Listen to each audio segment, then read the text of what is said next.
जय माता रानी। जो हमारी वीडियो देख रहे हैं उनके घर में सदैव अपना स्थान बनाए रखना, उनकी झोली खुशियों से भर देना। जय माता दी भक्तों, 2024 में इस बार मां दुर्गा पालकी पर सवार होकर पृथ्वी लोक पर पधार चुकी है। शास्त्रों में वर्णित है तथा मान्यताओं के अनुसार अगर शारदीय नवरात्रि पर यदि माता दुर्गा का आगमन उनके वाहन सिंह पर नहीं बल्कि पालकी पर होगा तो मान्यता है कि माता दुर्गा का पालकी पर सवार होकर आना बहुत ही शुभ और कल्याणकारी माना जाता है। जीवन सुखमय हो जाता है, भक्ति का भरपूर लाभ भक्तजनों को मिलता है, दिल में सुकून मिलता है, माता वैष्णो भरपूर आशीर्वाद देती है। भक्तों, शारदीय नवरात्रों में ज्वारे का क्या करें, अखंड ज्योत की बात का क्या करें, अखंड ज्योति में जो तेल होता है बच जाता है उसका क्या करें। नवरात्र कब समाप्त होंगे और कब से शुरू हो रहे हैं 2024 में, कन्या पूजन कब करें और हरे भरे जौ का क्या करें। भक्तों, आज हम जानेंगे सब कुछ इस वीडियो में। माता रानी जो आपकी इस वीडियो को सच्चे दिल से लाइक करें, उसकी गरीबी जन्म जन्मांतर की परेशानी दूर कर देना। भक्तों, मुझे यह वीडियो फिर से इस वजह से बनाना पड़ रहा है ताकि नवरात्रि में आप सब बाद में गलती न कर बैठें। अर्थात नवरात्रि के बाद में जो चावल होते हैं, जो ज्वारे होते हैं, जो जोत की बत्तियां होती हैं, जितनी भी हम नवरात्रि के समय में सामग्री चढ़ाते हैं, उन सब का क्या करें, यह सब आप गलत तरीके से नदी में विसर्जित कर देंगे और इसके फायदे नहीं जान पाएंगे। इसलिए एक वीडियो फिर से मुझे बनाना पड़ रही है और मैं आप लोगों को फिर से जानकारी बता रहा हूं। तो भक्तों, यह वीडियो ध्यान से देख लेना। इस वीडियो को देखने के बाद आपको पूर्ण रूप से समझ में आ जाएगा कि सामग्री का क्या करना चाहिए। भक्तों, सबसे पहले जानते शारदीय नवरात्रों का समापन कब होगा। अंतिम व्रत 11 अक्टूबर बुधवार के दिन रखा जाएगा। इस दिन नवरात्रि समाप्त हो जाएंगे, यानी आखिरी व्रत 11 अक्टूबर बुधवार को सुबह रखा जाएगा और कन्या पूजन इसी दिन किया जाएगा। देखिए भक्तों, आप में से अधिकतर जो लोग हैं नवरात्रि में बहुत सारे गलती कर बैठते हैं। 9 दिन तक आप माता रानी की खूब पूजा करते हैं और भक्तों, माता रानी की पूजा करने के बाद जो चावल होते हैं, जो श्रृंगार का सामान होता है, अगरबत्तियां की जो कहीं जाए, जली हुई भस्म होती है, जो श्रृंगार का सामान होता है, जो दैवी सिक्का होता है, यह सब नदी में जाकर के विसर्जित कर देते हैं। भक्तों, यही सबसे बड़ी मूर्खता है। सारी जानकारी इस वीडियो में मैं आप लोगों को विस्तार से बताऊंगा। प्राचीन ज्ञान चैनल के माध्यम से आपको आज इसके बारे में विस्तार पूर्वक और सटीकता से यह जानकारी उपलब्ध कराऊंगा। हमारे चैनल प्राचीन ज्ञान का उद्देश्य है कि जन कल्याण करना, क्योंकि भक्तों, अधिकतर लोगों को शारदीय नवरात्रि में 9 दिनों तक खूब पूजा करते हैं। पूजा करने के बाद भी उन्हें फल नहीं मिलता। क्यों फल नहीं मिलता? यही सबसे बड़ी गलती करते हैं। माता रानी स्वयं उन्हें प्रसाद देकर के जाती है, उनको फल प्रदान करके जाती है, लेकिन व्यक्ति उस फल का सदुपयोग नहीं कर पाते। देखिए भक्तों, अगर कुआं आपके पास में है और अगर आप कुएं में से पानी नहीं निकलोगे तो आपकी प्यास कैसे बुझेगी। ठीक उसी प्रकार आपको जानकारी नहीं है तो प्रसाद तो आपके पास में है लेकिन उसका प्रयोग करना नहीं कर रहे हैं। भक्तों, कहने का मतलब है मैं जो तरीका बताऊंगा इस तरीके से आपके जीवन में चल रही परेशानी, गरीबी, रोग, दोष, तकलीफ, हर प्रकार की मनोकामना की पूर्ति होगी। वीडियो को ध्यान से देखना। आज मुझे अपने गुरुओं के द्वारा प्रेरणा मिली है, माता आदि शक्ति के द्वारा प्रेरणा मिली है, इसलिए यह जानकारी बता रहा हूं। अगर भक्तों हमारी वीडियो में बताए गए उपाय से किसी एक भी व्यक्ति का भला होता है तो हमें भी पुण्य की प्राप्ति होती है, हमें भी अच्छा लगता है और हमें भी काफी आशीर्वाद आप सभी दर्शकों का प्राप्त होता है और माता रानी की कृपा प्राप्त होती है। तो चलिए, मैं समय ना लेते हुए आज की जो वीडियो है उसे शुरू करते हैं। ध्यान से देखना। नवरात्रि के समय में आप कौन सी गलती करते हैं जिससे आप निधन रह जाते हैं? तो देखिए, ऐसा कहा गया है कि अधिकतर लोग जो चावल होते हैं, दोस्तों, वीडियो में आगे बढ़ने से पहले आपसे हम निवेदन करते हैं कि वीडियो को ध्यान से सुनेगा और ध्यान से देखिएगा ताकि आप शारदीय नवरात्रि का पूरा लाभ उठा सके और यह जानकारी आगे जाकर आपको और भी उपयोगी हो सके। भक्तों, पूजा पाठ करने के बाद जो बचे हुए चावल होते हैं, माता रानी को जो हम चढ़ाते हैं, वहीं चावल की मैं बात कर रहा हूं ना, कि ढेर सारे चावल रहते हैं उनकी, जो माता रानी को हम क्षमा याचना करने के दौरान जो चावल चढ़ाते हैं, पुष्प चढ़ाते हैं, सिक्के चढ़ाते हैं, वह सब नदी में बहा देते हैं। वहां आपने 9 दिनों तक माता रानी की पूजा की। माता रानी ने आपको प्रसाद स्वरूप चावल दिए, पोस्ट दिए, सिक्के दिए, उसे आप नदी में बहा देते हैं। भक्तों, यही सबसे बड़ी मूर्खता है। 9 दिन का फल आपने क्या किया, सीधे नदी में जाकर के बहा दिया। ऐसा नहीं करना चाहिए। जो चावल होते हैं मित्रों, पिछली वाली वीडियो में भी मैं आप लोगों को नवरात्रि की जानकारी बता रहा था। उसमें भी बताया है, जो नवरात्रि में जो बचे हुए माता रानी के चावल होते हैं, खड़े हुए चावल होते हैं, इन चावलों को आप अपने भंडार में रखें। अन्न भंडार का मतलब जैसे कि आप अपने घर में जो चावल पका करके खाते हैं उसमें डाल दीजिए, कुछ धन स्थान पर रख दीजिए। अब इसके बेनिफिट सुन लीजिए। और जो पुष्प रहते हैं, आप इसे धन स्थान में सुखा करके रखें, अपने पर्स में रखें। जो सिक्के होते हैं, इसे भी धन पेटी या पर्स में रखना चाहिए। अब इसके फायदे सुन लीजिए। जो चावल होते हैं, माता रानी को चढ़े हुए मंत्रों से सिद्ध होते हैं। माता रानी को चढ़े होने के कारण नवरात्रि में माता नवदुर्गा साक्षात स्वरूप में विराजित रहती है। तो ये जो चावल होते हैं, जागृत अवस्था में हो जाते हैं। यदि भक्तों आप इस प्रकार के चावल को आप खाते हैं, तो आपके शरीर में दोस्तों आपको चावल एक साथ नहीं खाने हैं। आपके घर पर कभी भी चावल बनाएं तो उसे चावल में 1 या 2 चावल के दाने मिला देने हैं। देखिए दोस्तों, इसे होता क्या है कि आपके शरीर में इस चावल को खाने के बाद रोग दोष भी आदि किसी भी प्रकार की जो आपके शरीर में कष्ट है, शारीरिक पीड़ा है, मानसिक पीड़ा है, वह दूर हो जाती है।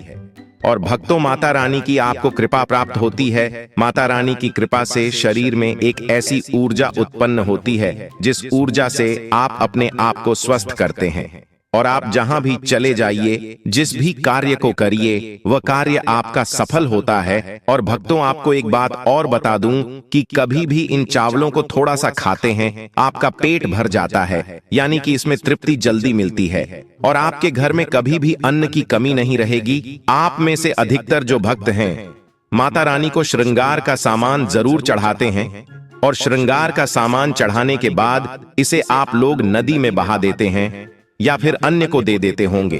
तो ऐसा आपको नहीं करना है। जो श्रृंगार का सामान आप चढ़ाते हैं, माता रानी के लिए 9 दिन के बाद इस श्रृंगार के सामान को आपके घर की जो शादीशुदा महिलाएं हैं उन्हें देना चाहिए। इससे क्या बेनिफिट होता है? इससे अखंड सौभाग्य की प्राप्ति होती है। जब तक वह माता बहनें श्रृंगार करेंगे, जो भी माता रानी को चढ़ा हुआ आपने दिया श्रृंगार करेंगे, तब तक अगर साक्षात स्वयं काल भी उनके पास आ जाए, उनके पति को ले जाने के लिए, मृत्यु के घाट उतारने के लिए, तो उनका बाल भी बांका नहीं कर पाएगा। इससे उसे स्त्री को अखंड सौभाग्यवती की प्राप्ति होती है। महिलाएं घर की साक्षात लक्ष्मी होती है।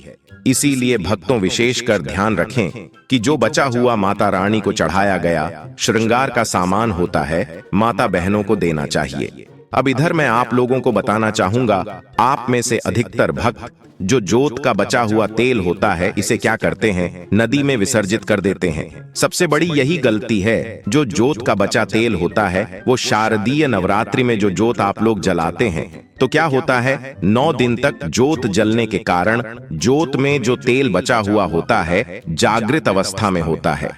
और भक्तों, जागृत चीज ही अपना पूर्ण से प्रभाव दिखाती है। आपने देखा होगा, सभी मूर्तियों की पूजा नहीं होती। जब कुम्हार मूर्ति बनाता है या फिर पत्थर वाले जो कारीगर मूर्ति बनाते हैं, तो उस मूर्ति की पूजा नहीं होती। उसी मूर्ति की पूजा होती है जिसकी प्राण प्रतिष्ठा हो। तो भक्तों, कहने का मतलब है कि ज्योति का जो बचा हुआ तेल होता है, जो जलने के कारण जागृत अवस्था में हो जाती है, तो अगर आपके हाथ पैरों में दर्द होता है, किसी ने आपके ऊपर काला जादू कर दिया, आपको शंका हो रही है, तो इस स्थिति में आप क्या करें? जो जोत का बचा हुआ तेल होता है, आप अपने सिर में लगाइए, अपने शरीर में जहां दर्द होता है उन हिस्सों पर लगाइए। तो आप अपने जो शरीर के आपको 7 हिस्सों में लगाना होता है। तो शरीर पर कैसा भी तंत्र विकार लगा है, किसी ने काला जादू, भयंकर काला जादू कर दिया हो, तो यह माता रानी की साक्षात कृपा होती है। तत्काल देखना, 5 मिनट में आराम मिलेगा। आज हमें हमारे गुरु के द्वारा इस वजह से प्रेरणा मिली कि यह जानकारी समाज में बताई जाए। इस जानकारी से आपका भला होगा। अब जो आपको किसी तांत्रिक या ओंझा के पास जाने की जरूरत नहीं पड़ेगी। इनके चक्कर आपको लगाने की जरूरत नहीं है। आपको 1 साल के लिए जोत का बचा हुआ तेल बचा कर रखें। सिर होता है, सिर दर्द वाले हिस्से पर लगा सकते हैं। अगर किसी कारणवश कभी कभी ग्रह नक्षत्रों की पीड़ा के कारण सिर दर्द होता है तो वह सिर दर्द होना बंद हो जाता है। यानी कि जितनी भी ग्रह है, राहु है, केतु है, दुष्ट शक्तियों के द्वारा आपको सताया जा रहा है।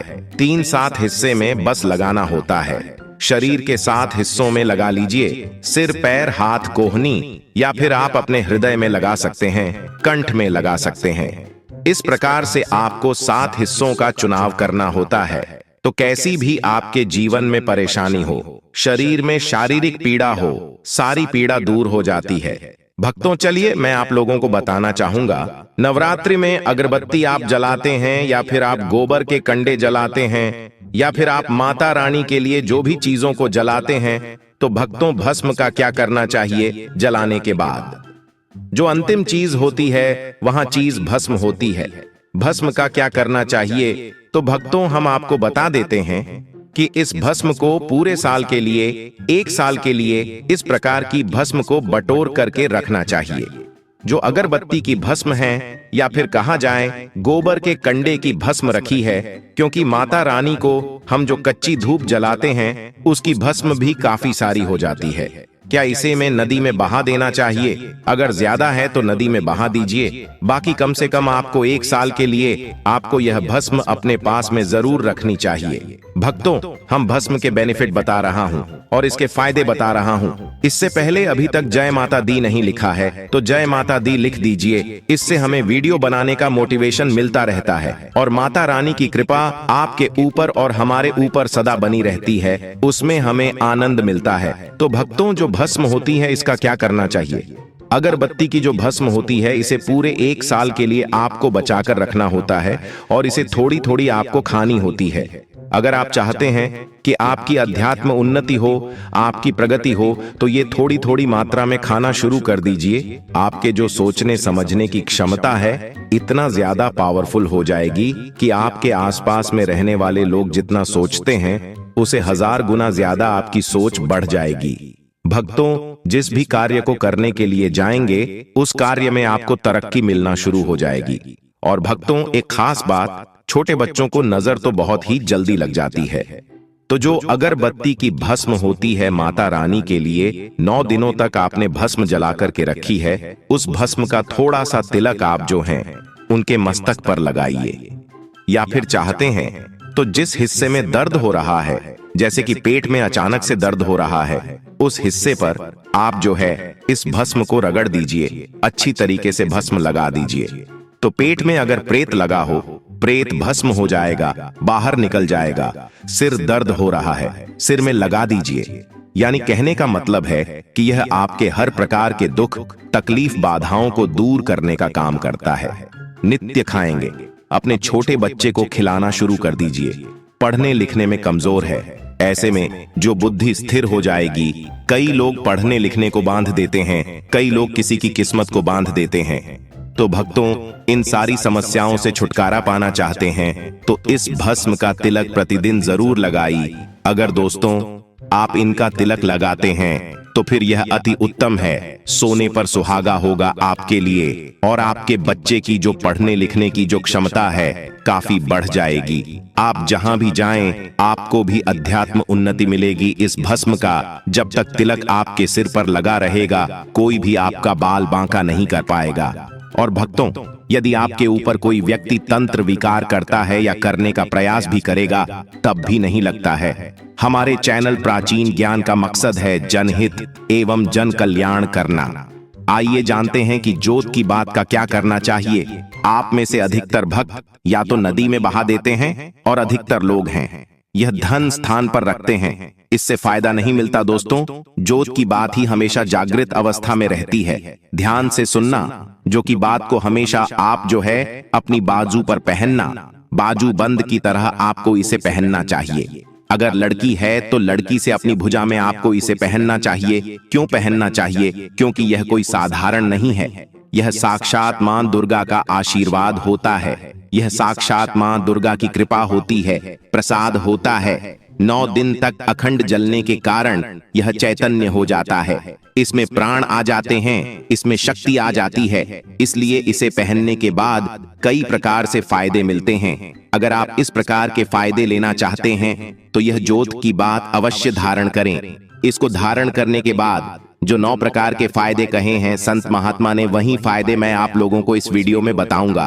अभी तक भक्तों कमेंट बॉक्स में जय माता रानी नहीं लिखा है तो जय माता रानी लिख दीजिए, और वीडियो को लाइक नहीं किया है तो वीडियो को लाइक कर दीजिए। इसका पहला फायदा है कि अकाल मृत्यु एवं दुर्घटना से बचाता है। अगर कोई भी व्यक्ति इसे बाजू में पहनता है, धारण करता है, तो ऐसे व्यक्ति की कभी भी दुर्घटना नहीं होती, ऐसे व्यक्ति की कभी भी अकाल मृत्यु नहीं होती है। क्योंकि दोस्तों ऐसे व्यक्ति के साथ में साक्षात मां दुर्गा की शक्तियां चलती हैं। ये जो आप धागा धारण कर रहे हैं ना, ये आप जो बाजू में बांती पहन रहे हैं, ये कोई साधारण बत्ती नहीं है, यह साक्षात नव दुर्गा का आशीर्वाद होता है।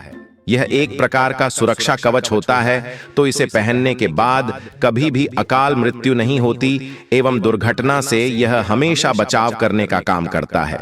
भक्तों इसका दूसरा फायदा नजर दोष एवं तंत्र बाधा से बचाता है। आप में से अधिकतर भक्त हमें बोलते हैं कि नजर दोष से परेशान रहते हैं, क्या करें? तो अगर आप नजर दोष से बचना चाहते हैं, आप चाहते हैं कि आपकी अध्यात्म उन्नति में किसी की नजर दोष ना लगे, आपकी उन्नति हो, प्रगति हो, तो बिल्कुल ही इसे धारण करिए। यह नजर दोष एवं तंत्र बाधा से बचाता है। कितना बड़ा तांत्रिक व्यक्ति क्यों ना आपके ऊपर में तंत्र क्रिया कर दें, वह तंत्र क्रिया नहीं लगेगी, सदा बचे रहेंगे। भक्तों इसका तीसरा फायदा भूत प्रेत एवं नीच शक्ति से बचाता है। आप कहीं भी मरघट में जाकर के सो जाएं, इसको पहनने के बाद भूत प्रेत आपका बाल भी बांका नहीं कर पाएगा। तो भूत प्रेत एवं नकारात्मक शक्ति से इसको पहनने के बाद हमें बचाव होता है। भक्तों इसका चौथा फायदा लक्ष्मी की पूर्ण कृपा प्राप्त होती है। जो लोग चाहते हैं कि माता लक्ष्मी सिद्ध हो जाए, उनके जीवन में उनकी कमी ना हो, तो ऐसे व्यक्ति से अवश्य धारण करें। लक्ष्मी माता की पूर्ण कृपा प्राप्त होती है एवं नव दुर्गा का आशीर्वाद भी मिलता है।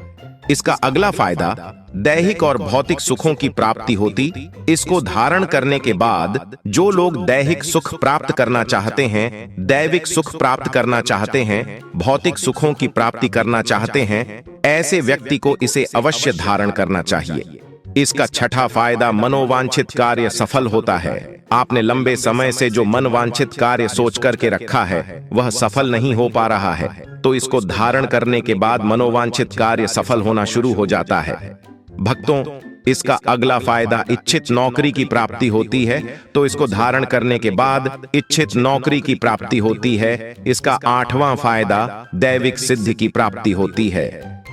9वां फायदा मां दुर्गा आपके शरीर में हमेशा अंश रूप में विराजमान रहती है। जब तक आप इसे धारण करेंगे तब तक मां दुर्गा अंश रूप में आपके शरीर में विराजमान रहेंगे। और जाहिर सी बात है, जिनके शरीर में नव दुर्गा वास कर जाएं, ऐसे व्यक्ति के जीवन में अन्न धन एवं किसी भी प्रकार की वस्तु का अभाव नहीं होता। भक्तों देवी दुर्गा के स्वरूप में किसी भी देवी की तुलना में आप महागौरी की पूजा करना शुरू कर दीजिए। इनकी पूजा करने से यह तत्काल प्रसन्न होती है। देवी का जो स्वरूप कहा गया है वो है सिद्धिदात्री मां। दुर्गा जी का जो स्वरूप है वह है सिद्धिदात्री। ये सभी प्रकार की सिद्धि को देने वाली है। सिद्धि अर्थात मोक्ष को देने वाली, तो देवी मां का पूजा पाठ करने से सभी प्रकार की सिद्धि की प्राप्ति होती है, सभी प्रकार की कामना की पूर्ति होती है। इसीलिए नवरात्रि के 9वें दिन इनकी पूजा से असंभव कार्य को भी संभव कर सकते हैं। इसलिए अधिकतर जितनी भी जातक है साधक हैं, सिद्ध प्राप्त करने वाले साधक मां सिद्धिदात्री की पूजा करते हैं। और मां कभी भी चाहे असुर हो, चाहे मानव हो, चाहे दानव हो, चाहे कोई भी हो, कितना भी उत्तम साथ धूप क्यों ना हो, किसी पर यह भेदभाव नहीं करती, सभी को यह सिद्धि प्रदान करती है। इनका जो बीज मंत्र है सिद्धिदात्री नमः। आप में से अधिकतर दर्शक हमें कमेंट करते हैं कि गुरुजी हमें सिद्धि की प्राप्ति करने के लिए क्या करना चाहिए। तो अगर आप सिद्धि प्राप्त करना चाहते हैं तो मां सिद्धिदात्री की आराधना करना शुरू कर दे। और जो बीज मंत्र बताया है, इस बीज मंत्र का जितना ज्यादा हो सके जाप करें। इस बीज मंत्र का जाप करने से आपको 8 प्रकार की सिद्धि और 9 प्रकार के निधि की प्राप्ति होती है। तो यह वीडियो देखने के बाद आप समझ ही गए होंगे कि ज्योत की बाती का क्या करना चाहिए। अगर यह जानकारी अच्छी लगी हो तो इस वीडियो को लाइक जरूर करना और जन कल्याण के लिए इस वीडियो को आगे जरूर शेयर करना। इस वीडियो को देख करके बहुत से लोगों का भला हो सकता है। और सच्चे हृदय से कमेंट बॉक्स में जय माता दी लिखना ना भूले। और आज की वीडियो यहीं समाप्त करते हैं। धन्यवाद।